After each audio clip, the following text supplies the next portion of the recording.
नमस्कार, मैं हूं आपके साथ अनुष्का और आप देख रहे हैं प्रभात दर्शन न्यूज। विजन 2047 संपत्ति लेन देन डिजिटल, महिलाओं के लिए मालिकाना छूट। उत्तर प्रदेश सरकार ने आज विजन 2047 के अंतर्गत एक महत्वाकांक्षी डिजिटलीकरण पहल की घोषणा की। इस योजना के तहत 2026 मार्च तक संपत्ति लेन देन और किराएदारी पूरी तरह डिजिटलाइज्ड होगी। इसमें QR कोड आधारित मालिकाना सत्यापन, त्वरित टाइटल अपडेट और कम खर्च में किराया समझौता जैसी सुविधाएं शामिल है। स्टैंप और रजिस्ट्रेशन मंत्री रविंद्र जायसवाल ने बताया कि इस पहल का उद्देश्य पंजीकरण कार्यालयों को अधिक पारदर्शी, सहज तथा राजस्व उन्मुख बनाना है। साथ ही महिलाओं को मालिकाना छूट प्रदान कर उन्हें आत्मनिर्भर और समान संपत्ति अधिकार सुनिश्चित करने के लिए प्रोत्साहित किया जाएगा।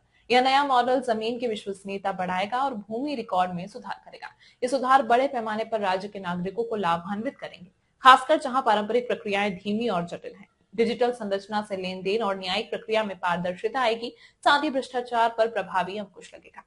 उत्तर प्रदेश सरकार ने आज अपने बहुप्रतीक्षित विजन 2047 दस्तावेज का खाका जनता के सामने रखा है, जिसमें राज्य की अर्थव्यवस्था, प्रशासन और समाज को आधुनिक और सशक्त बनाने की विस्तृत योजना शामिल है। इस योजना का सबसे अहम पहलू है 2026 तक संपत्ति लेन देन और किराएदारी व्यवस्थाओं का पूरी तरह डिजिटलीकरण। वर्तमान में प्रदेश भर के पंजीकरण कार्यालयों में भूमि और मकान से जुड़े लेन देन अक्सर जटिल, समय लेने वाले और भ्रष्टाचार से प्रभावित माने जाते रहे हैं। सरकार का कहना है कि नई व्यवस्था में डिजिटल रिकॉर्ड, QR कोड आधारित सत्यापन और ब्लॉकचेन तकनीक जैसी उन्नत प्रणालियों का उपयोग होना, जिससे न केवल पारदर्शिता बढ़ेगी बल्कि आम नागरिक को भी राहत मिलेगी।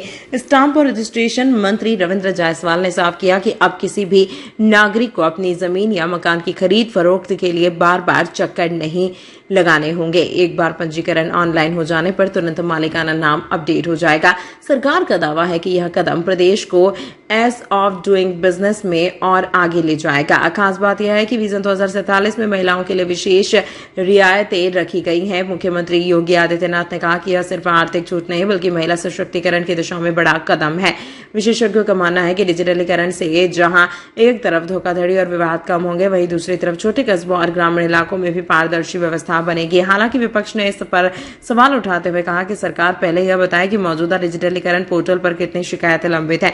विपक्षी दलों का कहना है कि डिजिटल व्यवस्था लागू करना अच्छी बात है, लेकिन जब तक स्तर पर भ्रष्टाचार खत्म नहीं होगा तब तक जनता को पूरी तरह राहत नहीं मिलेगी। कुल मिलाकर विजन 2047 की यह घोषणा यूपी की राजनीति में एक बड़ा विमर्श खड़ा कर रही है, लेकिन इतना तय है कि अगर यह योजना ईमानदारी से लागू हो गई तो उत्तर प्रदेश में संपत्ति संबंधी प्रक्रियाओं की तस्वीर बदल सकती है।